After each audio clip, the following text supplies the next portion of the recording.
देखिए बेटा इधर, बच्चे आपका चैप्टर स्टार्ट कर रहे हैं आज की क्लास के अंदर हम फॉर्म्स ऑफ मार्केट। अगर आपको इकोनॉमिक्स माइक्रो की पहली क्लास याद हो तो मैंने आपको बताया था कि इस बुक को हमने 3 पार्ट्स में डिवाइड किया हुआ है, जिसके अंदर पहला पार्ट कंज्यूमर था, वो आप फर्स्ट टर्म में पूरा कर चुके हो। फिर दूसरा पार्ट था हमारा प्रोड्यूसर, वो भी आपने पूरा कर लिया, ठीक है। उसका एक पोर्शन बचा है अभी सप्लाई वाला, ठीक है। और उसके बाद तीसरा पार्ट था हमारा मार्केट। तो आज के सेशन में आप अपना तीसरा पार्ट स्टार्ट करने जा रहे हो, जिसका नाम है क्या यहाँ पे, फॉर्म्स ऑफ मार्केट। अब हमें यहाँ पे बेटा समझना ये है कि मार्केट एक्चुअल में होती क्या है, मार्केट कहते हैं किसे हैं। देखो बेटा, कुछ चीजों की ना डेफिनेशन नहीं होती है। जैसे कि अगर मैं बेसिकली आप में से किसी की अपनी ही बात कर लूं कि डिफाइन अंकित, ठीक है, डिफाइन युग, तो हम डिफाइन नहीं कर पाएंगे। हम क्या बता पाएंगे, फीचर्स बता पाएंगे, क्योंकि अंकित नाम के तो बहुत बंदे हैं, युग नाम के भी बहुत बंदे होंगे, आप सबके नाम के भी बहुत सारे बंदे होंगे। तो हम उनकी डेफिनेशन नहीं दे सकते, हम क्या कर सकते हैं, उनके फीचर्स बता सकते हैं, और फीचर्स की बेस पे उनको डिफाइन कर सकते हैं कि हाँ भाई उसकी हाइट इतनी है, वेट इतना, इस तरीके से। तो मार्केट की अगर बात करी जाए तो मार्केट तो एक बाजार है, बाजार को डिफाइन कैसे करेंगे, उसके फीचर्स की बेस पे करेंगे, ठीक है। तो वही चीज यहाँ पे आती है। मार्केट बेसिकली अगर शॉर्ट में मैं आपको बताऊं, कोई भी ऐसी जगह जहां पे बायर और सेलर आपस में एक दूसरे को आके मिलते हैं, तो वो जगह क्या कहलाती है बेटा, आपकी मार्केट कहलाती है।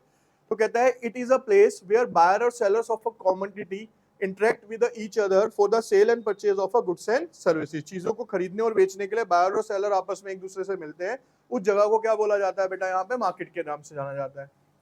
ये आपकी सिर्फ और सिर्फ एक लौती मार्केट बची है जो आपने इस टाइम पे पढ़नी है, जिसमें आती कौन सी है बेटा, explain perfect competition form of a market and features also. इसको पढ़ने से पहले ना एक थोड़ी सी स्टोरी गाइडलाइन तैयार करते हैं, जिससे आपको अच्छे से समझ आएगी ये परफेक्ट कंपटीशन मार्केट का। बेटा एक सिंपल सा एग्जांपल देता हूं, मंडोली रोड की जो मार्केट है ये, ठीक है। जो भी आपके लोकल मार्केट्स होते हैं वो कौन सी कहलाती है, आपकी परफेक्ट कंपटीशन मार्केट कहलाती है। उसके रीजंस क्या क्या होते हैं, उसके फीचर्स होते हैं, ठीक है। हर मार्केट का एक अपना रीजन है। जो चीज आप यहाँ पे खरीद पाओगे वो सदर बाजार में नहीं खरीद पाओगे, जो सदर बाजार में खरीद पाओगे वो यहाँ नहीं खरीद पाओगे। रीजन क्या है, सदर बाजार क्या है बेटा, एक तरीके से होलसेल मार्केट है, ये कौन सी मार्केट है, रिटेलर मार्केट है। तो दोनों मार्केट के अंदर डिफरेंस है। जो चीज आप ऑनलाइन खरीद पाओगे वो ऑफलाइन नहीं खरीद पाओगे, तो डिफरेंस है ना हर बाजार के अंदर। परफेक्ट कंपटीशन मार्केट होती क्या है, इसको समझते हैं इसके फीचर्स की बेस पे। देखो लिखा है perfect competition, it is a form of market where there is a large number of buyers and sellers of a commodity। जब मैं ये मार्केट पढ़ाऊं ना, तो आप मंडोली रोड इमेजिन करना कि जो जो इसमें बोल रहे हैं आप देखोगे डेली हमारी लाइफ में यही चलता है। भाई अगर मैं बात करूं लोकल मार्केट की, तो there is a large number of buyers and seller, यानी खरीदने वाले भी बहुत सारे हैं इस रोड पे, और बेचने वाले भी क्या है बेटा, बहुत सारे हैं, और सेम तरीके का सामान बेच रहे हैं ज्यादातर, है ना। होमोजीनियस प्रोडक्ट, होमोजीनियस प्रोडक्ट का मतलब होता है एक जैसा। To be sold with no control over a price, इनका प्राइस के ऊपर कोई कंट्रोल नहीं होता। क्यों नहीं होता वो आगे समझते हैं। अब एक एक करके हम इसके फीचर समझते हैं। पहला फीचर है बेटा large number of buyers and, कहता है number of firm selling a particular commodity so large that no of buyer seller can impact the total sale of purchase in the market, each buyer or seller has only a fractional share in the demand and supply। मतलब समझो इसका, आप एक imagination करके देखो, कुरकुरे आते हैं भाई, 5 रुपए का पैकेट भी है, 10 रुपए का है, 15 का है, 20 का, ऐसे चलते रहते हैं। 15 का तो नहीं है, 20 का है सीधा, ठीक है ना। अब आप ये सोचो कि वो किसी भी दुकान पे ऐसा देखते हो आपकी यहाँ 5 का मिल रहा है, वो वाला 5 वाला पैकेट कहीं पे 6 का मिल रहा है, हर जगह 5 का ही है। आप खुद घर से पैसे उतने ही लेके जाते हो, क्योंकि रेट क्या है, कंपनी से फिक्स होके आए हैं, और उसके ऊपर कोई भी दुकानदार अपना कंट्रोल नहीं कर सकता, क्योंकि रेट कौन कंट्रोल कर रहा है पीछे से, कंपनी तैयार करती है, कंपनी ही अपने रेट तय करके भेजेगी, उसी पे आपको आगे बेचना है। तो अच्छा, एक एग्जांपल तो आपको ये समझ आ गया। दूसरा मेरे को ये बताओ, कोई बंदा ये कह दे कि यार 20 रुपए का कुरकुरे का पैकेट आता था, 25 रुपए का हो गया, आप में से 2-4 बच्चे कह देते हैं हम तो नहीं खरीदेंगे, तो क्या कुरकुरे की सेल पे कोई इफेक्ट पड़ जाएगा, या उसकी दुकानदारी पे कोई इफेक्ट पड़ जाएगा? नहीं। यानी कि कुछ सेलर या कुछ बायर के द्वारा अगर मार्केट से बाहर भी चले जाएंगे ना, तो मार्केट के ऊपर कोई फर्क नहीं पड़ेगा। उसका रीजन क्या है बेटा, large number of buyer and seller, क्योंकि खरीदने वाले और बेचने वाले बहुत सारे बैठे हैं। तो अगर एक बंदा सोचे कि मेरे जाने से कोई मार्केट पे फर्क पड़ रहा है, किसी पे कोई फर्क नहीं पड़ेगा। समझ आई यहां तक की चीज? अब देखो इसमें क्या कहता है, परफेक्ट सॉरी होमोजेनियस गुड्स। बेटा देखो सीधी सी बात है, आप किसी भी किराना स्टोर पे चले जाओ, किराना स्टोर पे जाओगे तो क्या मिलेगा, आटा दाल चीनी चावल साबुन सरफ, यही मिलना ना हर जगह। यानी लगभग हर दुकान पे आपको प्रोडक्ट क्या मिलेंगे, लगभग एक जैसे मिलेंगे। हाँ, क्वालिटी पैकेजिंग उसकी बेस पे डिफरेंट हो सकते हैं, लेकिन वैसे सामान क्या मिलेगा, सब जगह एक मिलेगा। इवन अगर आप लोकल मार्केट के अंदर कपड़े भी खरीदने जाते हो तो डिजाइन तक सेम मिलते हैं, है ना। बेच तो वो कपड़ा ही रहा है ना, वही सूट साड़ी जीन्स वगैरह यही सब मिलना है यहाँ पे। तो बेसिकली कहने का मतलब है कि लोकल मार्केट्स के अंदर ज्यादातर जो दुकानदार है वो कैसे प्रोडक्ट्स बेच रहे होते हैं बेटा, होमोजीनियस प्रोडक्ट्स बेचते हैं, एक जैसे सिमिलर काइंड ऑफ प्रोडक्ट्स बेचते हैं। तो देखो लिखा है यहाँ पे all the sellers sell identical units of a product. Accordingly, buyer have no reasons to prefer the product of one seller compared to that of the other. भाई सीधी सी बात है, आप यहाँ से नीचे उतरे, यहाँ से राइट लोगे तो यहाँ कुरकुरे मिल रहे हैं, 5 रुपए का मिलना है या 10 रुपए का मिलना है, तो क्या ये दुकान छोड़ के आप शांति बिल्डिंग तक जाओगे? नहीं जाओगे ना, क्योंकि आपको पता है चाहे मैं यहाँ से लूँ, चाहे मैं आगे से लूँ, चाहे 2 किलोमीटर बाद लूँ, हर जगह प्रोडक्ट क्या है? सेम है, टेस्ट क्या है? सेम है, और प्राइस भी क्या है? सेम है। तो इसीलिए जो बायर है ना बेटा, वो मार्केट को क्रॉस नहीं करता, क्योंकि उसे पता है सारा कुछ सेम मिलने वाला है, तो हमें इधर उधर जाने की कोई जरूरत नहीं है। क्लियर है ये बात? फिर आता है बेटा परफेक्ट नॉलेज। कहता है buyer are fully aware of the price prevailing in the market. देखो आप सबको ना एड के थ्रू पहले से ही पता होता है। मान लो मैगी आती थी पहले 10 रुपए की, ठीक है, 10 की फिर 12 की हुई तो सबको पता था भैया 12 की, अब 14 रुपए की हो गई, अब सबको पता है 14 रुपए की है। तो क्या दुकानदार आपसे एक्स्ट्रा प्राइस चार्ज कर सकता है? नहीं कर सकता। क्या आप दुकानदार को कम प्राइस दे सकते हो? वो भी नहीं दे सकते। यानी दुकानदार को और ग्राहक दोनों को ही क्या होती है? प्रोडक्ट के बारे में पूरी जानकारी होती है, परफेक्ट नॉलेज होती है। तो ना तो दुकानदार कंज्यूमर को चीट कर सकता है, ना ही कंज्यूमर दुकानदार को चीट कर सकता है। They also aware of the fact that homogeneous product is being sold by all the firms. सबको पता है कि हर दुकान पे लगभग एक जैसा सामान बिक रहा है।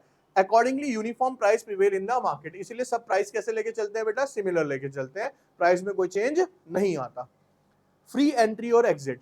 देखो बेटा ये जो लोकल मार्केट्स होती है ना, ये इस तरीके के बाजार है, इसमें कोई गवर्नमेंट की रूल रेगुलेशन नहीं है, कोई गाइडलाइन नहीं है, कोई भी बंदा आके दुकान खोल सकता है, कोई भी दुकान बंद करके जा सकता है। यानी एंट्री और एग्जिट के ऊपर कोई भी किसी तरीके की रेस्ट्रिक्शन नहीं है कि आपको गवर्नमेंट से परमिशन लेनी है। आपके पास पैसा है, आप प्रॉपर्टी खरीदो या रेंट पे लो और अपना काम चालू कर लो। कोई गवर्नमेंट से परमिशन लेनी होती है, हमें नहीं लेनी होती।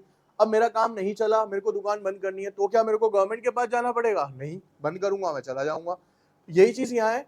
अ फर्म कैन एंटर और लीव एनी इंडस्ट्री। कभी भी आ सकते हो, कभी भी। There is no legal restriction on the entry and exit. कोई भी लीगल रेस्ट्रिक्शन नहीं होती इस चीज पे।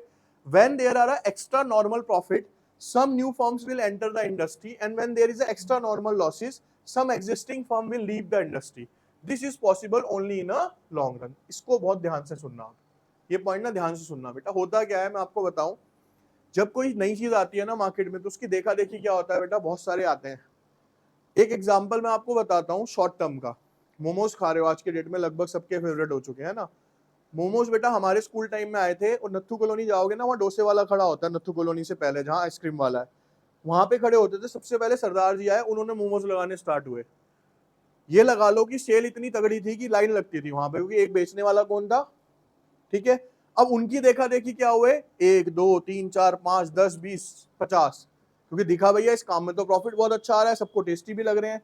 तो क्या हुआ, शॉर्ट टर्म के अंदर सरदार जी ने क्या कमाया होगा बेटा? एक्स्ट्रा नॉर्मल प्रॉफिट कमाया होगा। क्यों? क्योंकि बेचने वाले वो अकेले थे। उनकी देखा देखी क्या हुआ, लॉन्ग टर्म के अंदर बहुत सारे आ गए। तो अब क्या आपको दिख रहा है मोमोज वाला कोई भी एक्स्ट्रा नॉर्मल प्रॉफिट कमाता हुआ? सब कमा रहे हैं, लेकिन एक्स्ट्रा नॉर्मल कोई नहीं कमा रहा। सब क्या कमा रहे हैं बेटा? अब नॉर्मल कमाने लग गए। यानी कि सर शॉर्ट टर्म में जब भी कोई बिजनेस स्टार्ट होता है या कोई भी काम स्टार्ट होता है, तो पर्सन क्या कमाता है? आपका एक्स्ट्रा नॉर्मल प्रॉफिट कमाता है। फिर धीरे धीरे करके क्या हो जाती है, बहुत सारी शॉप्स और एंटर हो जाती है, तो वहां पे प्रॉफिट क्या हो जाता है? सबके बीच में डिवाइड हो जाता है। अब आज देखो, आप कुछ काम देखते हैं, ठीक है, आप कहीं पे भी किसी भी गली मोहल्ले में लगाते हो, 3 4 काम बोलूंगा, खुद इमेजिन करना है या नहीं है। सबसे पहले अपने काम की बात कर ले, कोचिंग मिलेगी आराम से, कहीं पे भी निकल जाओ, हर गली के अंदर एक बैठा है कोई ना कोई। दूसरे पे आ जाओ जी आप, पार्लर्स है जी। तीसरे पे आ जाओ, बुटीक है। उसके बाद आ जाओ चौथे पे, खाने पीने का जितना मर्जी काम ले लो आप, हर जगह पे अवेलेबल है। इसका मतलब क्या हुआ, शॉर्ट टर्म के अंदर इन्होंने कमाया, लेकिन देख अब पार्लर्स का आप हाल देख लो कि मंडोली रोड पे ही अच्छे लार्ज स्केल के ऊपर कम से कम नहीं तो यहाँ से नत्थू कॉलोनी तक 10 से 12 पार्लर्स खुल गए, 2 3 अभी और इनोग्रेशन होने वाली है। ठीक है ना, आप खुद सोचो। तो यानी क्या हो गया, अब किसी के पास भी प्रॉफिट मार्जिन बहुत ज्यादा बचा होगा? नहीं बचा होगा, इसीलिए कंपटीशन चलते हैं, सबके पैकेजेस आ गए। ठीक है, 50% डिस्काउंट, 80% डिस्काउंट, 2099 में ये करा लो, 1000 में ये करा लो, भूत बन जाओ, जो बनना वो बन जाओ, मतलब बेसिकली है ना। तो अब क्या हो गया, स्कीम पे स्कीम चल रही है, क्योंकि प्रॉफिट तो किसी के पास रहा नहीं बेटा। समझ रहे हो ना बात को? अच्छा, अब यहां से एक क्वेश्चन मेरा आपसे आता है कि ऐसा होने से क्या होता है बेटा, मार्केट बेटर हो जाती है या बेकार हो जाती है? बताओ। बेटर हो जाती है, बताओ यू, पता नहीं क्या होगी बेटा मार्केट, इससे आपके अकॉर्डिंगली क्या हो जानी चाहिए? आप। इसके बाद आता है बेटा फ्री एंट्री और एग्जिट हो गया, नो एक्स्ट्रा ट्रांसपोर्टेशन कॉस्ट। अच्छा बच्चे, लोकल मार्केट में जब सामान खरीदने जाते हो तो क्या कोई ट्रांसपोर्टेशन कॉस्ट है आपकी? नहीं है, ना तो आपकी है ना ही दुकानदार की है। आपने देखा होगा पेप्सी, जितनी भी कंपनी से सामान आता है, कुरकुरे, लेस, चीटोस, क्या दुकानदार कहीं लेने जाता है? सब दुकानों पे सप्लाई हो रहा है माल आज की डेट में, यानी ना तो दुकानदार की कोई ट्रांसपोर्टेशन कॉस्ट है ना ही ग्राहक की कोई ट्रांसपोर्टेशन कॉस्ट है। तो देखो लिखा है इसमें बच्चे क्या, for one price to prevail throughout the market, it is essential that there is no extra cost for the consumer while buying a commodity from a different seller. ये जरूरी है कि कंज्यूमर के लिए किसी भी तरीके की कोई एक्स्ट्रा कॉस्ट ना हो, ना ही दुकानदार के लिए कोई एक्स्ट्रा कॉस्ट हो। इंडिपेंडेंट डिसीजन कहता है there is no agreement between the seller regarding the production quantity and price, nor is there any restriction regarding the sale and purchase of any commodity, all the firms are free to take their own decision. इसमें जितने दुकानदार होते हैं, जितने wholesaler हैं या जो भी है, उनका अपना डिसीजन है, वो कितनी क्वांटिटी बेचना चाहते हैं, कितनी क्वांटिटी खरीदना चाहते हैं, कितने प्राइस पे उसको बेचना चाहते हैं। यानी सब कुछ क्या है बेटा, इंडिपेंडेंट है, इसमें कोई भी आपको कंट्रोल नहीं करेगा। ठीक है, इसके बाद आता है एक्सप्लेन थ्री विटल कंडीशंस या vital conditions under a perfect competition. 3 marks यहाँ पे लिखा भी हुआ है, देख लो, very important. Following are the conditions. देखो बेटा सबसे पहली क्या है, firm is a price taker not a price maker. 3 marks का वेरी वेरी इंपॉर्टेंट क्वेश्चन, और पूछा कैसे जाता है, why is a firm is a price taker not a maker in a perfect competition market. Perfect competition बाजार के अंदर firm जो होती है वो प्राइस टेकर क्यों होती है, प्राइस मेकर क्यों नहीं होती? प्राइस टेकर का मतलब इनको वही प्राइस आते हैं जो पीछे कंपनी तय करके देती है, और उसी पे आपको आगे क्या करना पड़ेगा बेटा, बेचना पड़ेगा। कहता है price is determined by the forces of demand and supply. बेटा किसी भी चीज का जो प्राइस है वो कैसे डिसाइड होता है, उसकी डिमांड और supply. All the firms in the industry sell their output at the given price. हर फर्म क्या करेगी, जो उनको प्राइस दिया है पीछे से फर्म ने, उसके ऊपर बेचेगी। It is therefore said that firm under a perfect competition is a price taker not a maker. अच्छा कभी आपने एक इमेजिन करी चीज, हर चीज महंगी हुई है या नहीं हुई? हो गई बेटा। फिर ऐसा क्या हो गया कि 5 रुपए का जो कुरकुरे का पैकेट था पिछले 20 साल से या 15 साल से 5 रुपए का ही आ रहा है? आ रही है ना, क्वांटिटी कम हो रही है उसके अंदर, पता नहीं चलता, क्योंकि उसके अंदर होती तो हवा ही है ना एक्चुअल में, चिप्स तो होते नहीं है। ठीक है, अगर आप 5 रुपए वाला लेस वगैरह खोल के देखोगे, गिनती के 4 या 5 पीस है उसमें, बस 4 या 5 चिप्स, यानी 1 रुपए का एक चिप्स पड़ता है वो। अब मैं आपको और बता देता हूँ, पहले बेटा पार्ले जी का बिस्किट का पैकेट आता था 4 रुपए का, ठीक है, आज भी वो 4 रुपए का ही छोड़ दिया उन्होंने, या 5 रुपए का छोड़ दिया। लेकिन हो क्या गया, पहले 4 रुपए का इतना बड़ा पैकेट था, आज हो गया, समझ रहे हो क्या? तो उनको पता है कि इंडिया का कस्टमर का दिमाग कैसे चलता है, कि अगर हमने ये कह दिया कि पार्ले जी 5 से 10 का हो गया तो बौखला जाएंगे सारे, यहाँ पे बावले हो जाए, ओए होए, तो सीधे ही डबल कर दिया भाई इन्होंने, तो ये तो गरीबी की मार मार रहे हैं, पता नहीं कितनी कहानियां बन जाती हैं भारत में, है ना। तो उन्होंने स्ट्रेटेजी दूसरी अपनाई, प्राइस वही रखो भाई। और उसके बाद देखो गेम क्या होता है, आप ये देखो, टेक्टिक देख रहे हो, ये समझो, आप में से कोई ना कोई ऐसा करेगा आगे आके। आपने एक बिस्किट का पैकेट लिया, देखो इतना बड़ा साइज 5 रुपए का, पहले उसे इतना करा, फिर 2 बिस्किट एक्स्ट्रा लगा के उसके ऊपर लिख दिया 10% एक्स्ट्रा, बंदा खुश, वाह, है ना। ये नहीं दिख रहा, पहले 50% कम कर दिया उसमें से, फिर उस पर 10% बढ़ाया, लेकिन आप खुश हो कि भैया 10% एक्स्ट्रा दे रही है कंपनी, बहुत बढ़िया है भाई हमारी, है ना। उसके बाद रही सही का सर उनके ऐड, पार्ले जी, जी मैंने जीनियस, सारे हो तुम, ठीक। तो अब आ जाओ, ऐसा कुछ भी नहीं है। तो बेसिकली समझने का क्या है बेटा, कभी भी जो फर्म होती है ना, अपने प्राइस गिराएगी भी नहीं और बढ़ाएगी भी नहीं, वो स्टेबल प्राइस पे चलती है। लेकिन उसका बेनिफिट क्या होता है कि वो अपनी क्वांटिटी से खेल सकते हैं, क्योंकि आपको नहीं पता कि उसके अंदर क्या क्वांटिटी आ रही है, क्या क्वांटिटी नहीं आ रही। Demand curve of the perfect competition firm is perfectly elastic. बेटा परफेक्टली इलास्टिक कब होती है कोई चीज, जब उसके प्राइस में चेंज आए या ना आए, उसकी डिमांड में चेंज। देखो क्या लिखा है, demand curve under a firm perfect competition is perfectly elastic, ED is equals to infinite. Infinite मतलब, दोबारा बोल रहा हूं, when there is a change in demand but there is no change in a price. Price में कोई change नहीं आता, सिर्फ किस में चेंज आता है बेटा, आपकी डिमांड में चेंज आता है, तो उस कंडीशन को क्या बोला जाता है, परफेक्टली इलास्टिक बोला जाता है। कहता है it means that the firm can sell any amount of the commodity at the prevailing price, even a fractional rise in the price would wipe out the entire demand of a product.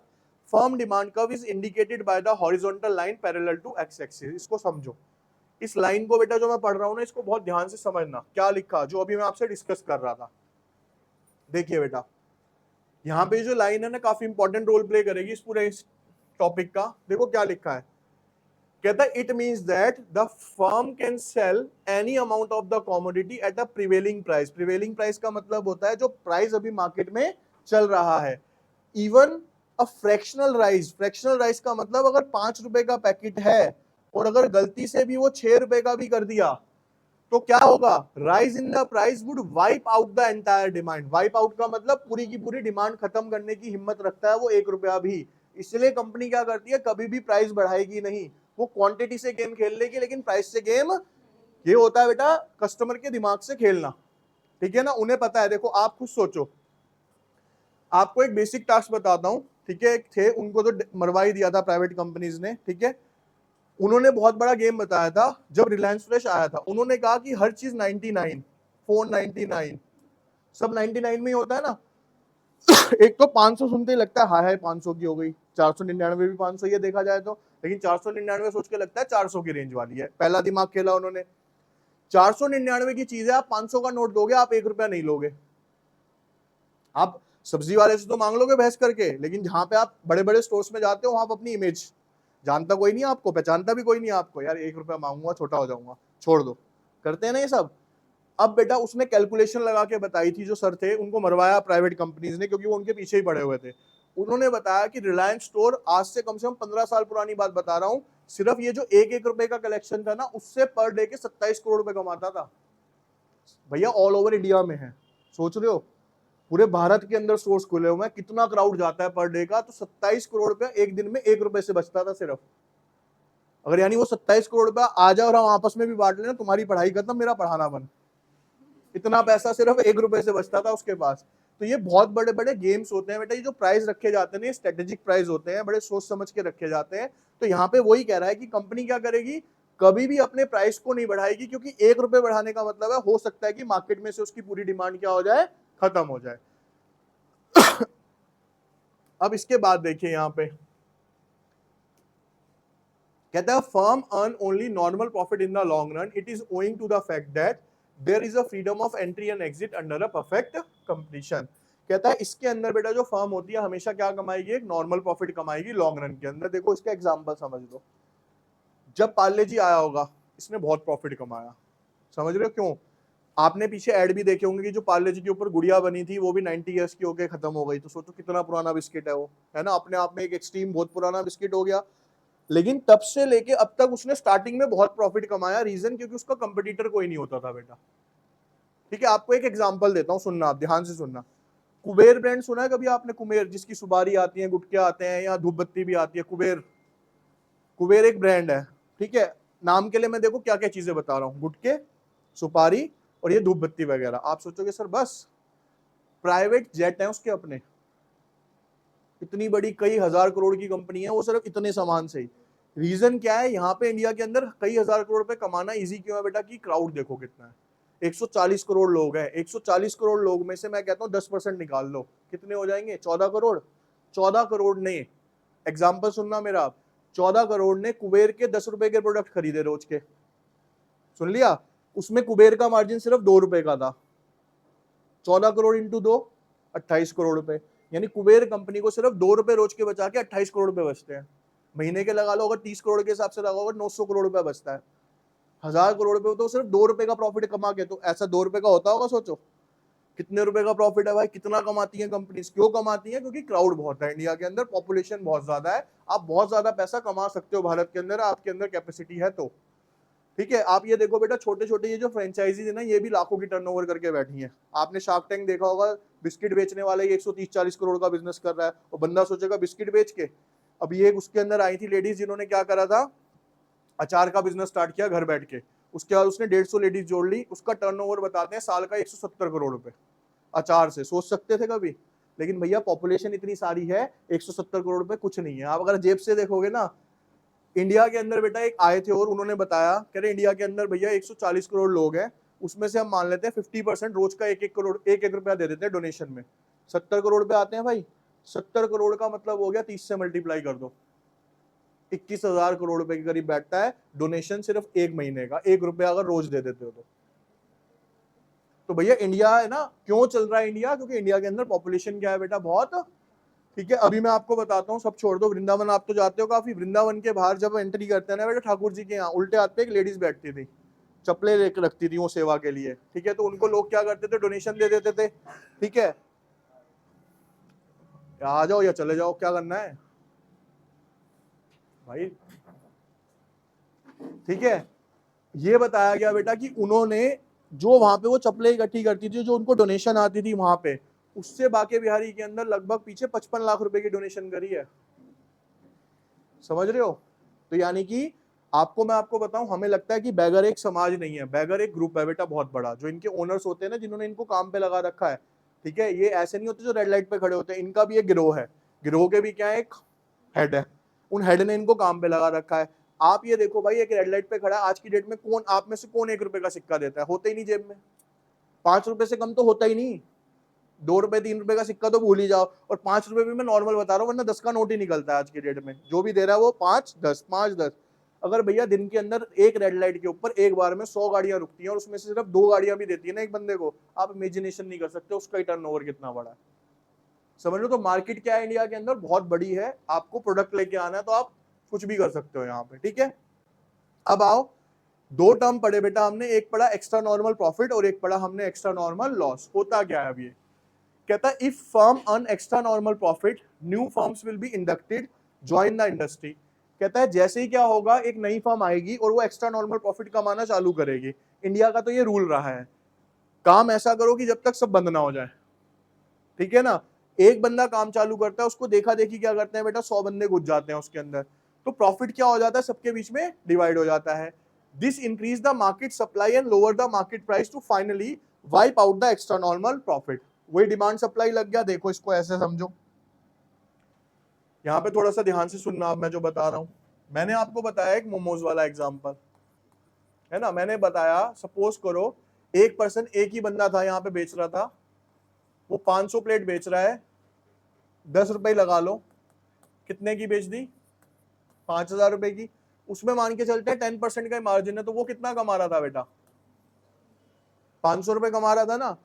अब ये 500 प्लेटें बेचने के लिए पहले एक दुकान थी, अब कितनी दुकानें हो गई, 10 दुकानें, तो अब हर दुकान की प्लेट्स कितनी रह गई, तो ये जो 500 रुपए का प्रॉफिट कमा रहा था ये भी 10 टाइम्स कम हो जाएगा, यानी अब हर बंदा सिर्फ कितने कितने रुपए कमा रहा है, 50 रुपए कमाने पे आ गया। यानी जैसे जैसे नंबर ऑफ फर्म्स बढ़ती चली जाएंगी तो प्रॉफिट मार्जिन क्या होता चला जाएगा, सबका कम होता चला जाएगा। तो ये गेम होता है एक्स्ट्रा नॉर्मल प्रॉफिट, इसीलिए कहा जाता है कि शॉर्ट टर्म के अंदर, बिजनेस पढ़ रहे हो, बिजनेस के अंदर एक एडवांटेज पढ़ोगे जिसको एमबीए में भी पढ़ाया जाता है बहुत डिटेल में, उसे बोला जाता है बेटा first mover advantage. First mover advantage क्या होती है, देखो बहुत सारे ऑप्शंस आए, आज की डेट में पेटीएम आ गया, ठीक है, उसके बाद जोमेटो आया, जोमेटो को देखते देखते देख लो स्विगी, ये सब कुछ खुल गए, है ना भाई। आप ये देखो अमेजोन इतनी बड़ी कंपनी है, लेकिन उसने दिमाग नहीं लगाया कि मैं जोमेटो जैसा काम, या फिर छोड़ दो बिग बास्केट जैसा, क्या बोलते हैं हम उसे, ब्लिंकिट बोलते हैं, कि ब्लिंकिट जैसा काम कर सकूं। ब्लिंकिट सबसे पहले आया, उसकी देखा देखी फिर स्विगी ने भी चालू कर दिया और अमेजोन ने भी चालू कर दिया कि 20 मिनट में 1 घंटे में आपके घर सामान आ जाएगा। लेकिन ब्लिंकिट की सर्विस अभी भी नहीं दे पा रहे, क्योंकि ब्लिंकिट तो सिर्फ 5-7 मिनट में दे देता है। अभी आप बात कर रहे हो, आपको सर ये है, मैं ऑर्डर करूंगा, जब तक नीचे पहुंचोगे ऑर्डर आ जाएगा। यानी कि उसने कौन सी एडवांटेज ले ली बेटा, इतनी बड़ी मार्केट के अंदर भी फर्स्ट मूवर एडवांटेज ली, कि मैं चीज ऐसी लेके आऊंगा। रैपिडो देख लो आज की डेट में, भाई सबने दिमाग लगा लिया, सबने गाड़ी ट्रक व्रक सब चढ़ा दिए। उसने कहा भाई साहब दिल्ली जैसी मेट्रो सिटीज के अंदर तो ट्रैफिक इतना ज्यादा है, बंदा कहाँ गाड़ियों में धक्के खाएगा, उसने कहा मैं बाइकें निकालता हूँ, उसने बाइकें निकाल दी रैपिडो में, वो अलग ही चल रहा है आज की डेट में, और कॉस्ट क्या आती है, बहुत कम आती है आपकी। तो ये बात सोचने वाली है कि आप कौन सा प्रोडक्ट किस टाइम पे मार्केट के अंदर लॉन्च करते हो और उसका बेनिफिट क्या मिलेगा लोगों को आने वाले टाइम में। ठीक है, आने वाला टाइम में आपको कुछ एग्जांपल्स देता हूँ। एयर टैक्सी स्टार्ट हो रही है, 2026 के एंड में स्टार्ट हो जाएगी, जो कि दिल्ली से चलेगी गुड़गांव के लिए, और गुड़गांव पहुंच जाओगे आप सिर्फ 10 मिनट में, जो कि 2.5 घंटे लगते हैं। ठीक है, एयर टैक्सीज का मतलब हवाई यात्रा। अब नीचे टैक्सी बंद, क्योंकि हमने पॉपुलेशन बहुत ज्यादा कर दिया, हवा में चलेंगे। उसके बाद बेटा एक सुपर जेट विमान बन रहा है, उसकी शायद 2025 एंड के अंदर क्या होगी, एक स्टार्टिंग कह सकते हो, टेस्टिंग होगी। इंडिया से लेके दिल्ली से चलेगा वो, दिल्ली से लंदन 1 घंटे में। सुपर जेट है वो, सुपर जेट मतलब बस आप आंख ही बंद कर पाओगे, खोल तो पाओगे नहीं, गोली की तरह वो 1 घंटे में तुम्हें लंदन उतार देगा। लेकिन ये क्यों बन रहे हैं, क्योंकि पता है भैया आने वाली जो जिंदगी है ना और स्पीड में भागेगी। जो आप मूवीज देखते हो ना मार्वल्स वगैरह की, जो देखते हो एवेंजर्स वगैरह की, बहुत तेजी में चल रही है दुनिया, ऐसे ही चलेगी जिंदगी आने वाले टाइम में लोगों की। तो इसीलिए उसी के हिसाब से क्या आ रही है मार्केट के अंदर, अब टेक्नोलॉजीज आने लग गई हैं कि भैया फ्यूचर क्या है कि लोगों के पास टाइम नहीं होगा, धरती पे जगह नहीं होगी, सब आसमान में डोलेंगे अब आने वाले समय में। ठीक है, चलो इसके बाद आता है बेटा एक्स्ट्रा नॉर्मल लॉस किसे कहते हैं। If the firm is in extra normal loss, existing firm will quit the industry. देखो अच्छा, ये भी चीज है, मान लो एक फर्म को लॉस हो रहा है तो बहुत सारी दुकानें क्या होती चली जाएंगी, कम होती चली जाएंगी, बंद होती चली जाएंगी। This decrease market supply and raises market price to the finally wipe out the extra normal profit. अब इससे क्या होगा बेटा, फिर से सप्लाई कम हो जाएगी, डिमांड बढ़ेगी तो प्राइस क्या होंगे फिर बेटा, बहुत ज्यादा होने स्टार्ट हो जाएंगे, तो उसका इंपैक्ट क्या पड़ेगा, एक्स्ट्रा नॉर्मल लॉस भी क्या हो जाएगा, खत्म होना स्टार्ट हो जाएगा आपका। ठीक है,